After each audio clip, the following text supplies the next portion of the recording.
आप सबका धन्यवाद। सबसे पहले तो मैं आज आदरणीय प्रधानमंत्री जी और भारत सरकार की कैबिनेट का हृदय से अभिनंदन करता हूं कि उन्होंने वन नेशन वन इलेक्शन को अपनी सहमति दी है।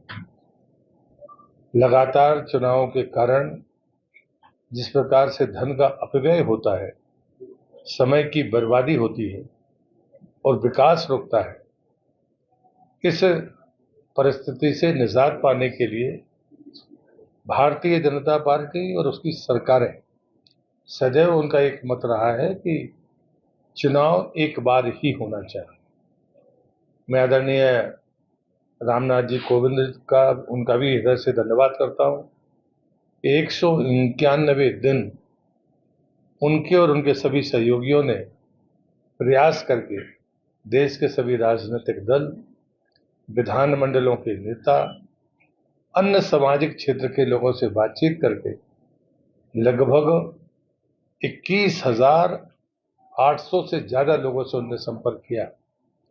47 राजनीतिक दलों से उन्होंने संपर्क किया, जिसमें 15 दलों ने विरोध में अपनी बात कही, 32 दलों ने उसका समर्थन किया। इतनी प्रामाणिकता के साथ जो काम उनकी समिति ने किया है, इसलिए मैं उनका फिर से हृदय से आभार व्यक्त करता हूं।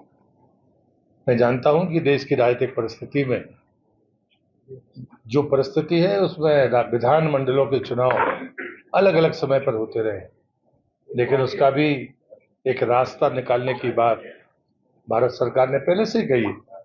भारत सरकार ने उन तमाम विपरीत परिस्थितियों का आकलन किया था जिसको वो इसमें एड्रेस करना चाहते हैं, और कोविंद जी की रिपोर्ट उन सभी प्रश्नों का उत्तर भी है।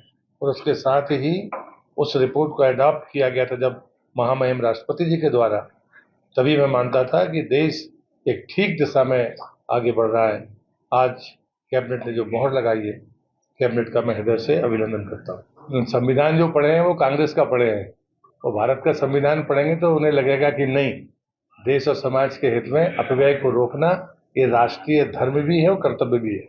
मैं आश्वस्त महसूस करता हूँ और मैं मानता हूँ कि फॉर्मेट में अधिकतम 2 चरणों में ये कार्यवाही पूरी हो सकती है, क्योंकि जो चुनाव प्रक्रिया के हमको दिखती है स्पष्ट तौर पर, उसमें बड़ी बात यह है कि पंचायत और नगरीय निकायों को भी दूसरे चरण में शामिल करने की बात उसमें है। तो मुझे लगता है कि एक बार में ना सही, आप 2 चरणों में किसी को का हक छीने बगैर आप इस अपव्यय को कम कर सकते हैं, और समय आएगा तो एक वन नेशन वन इलेक्शन की परिस्थिति बन जाएगी।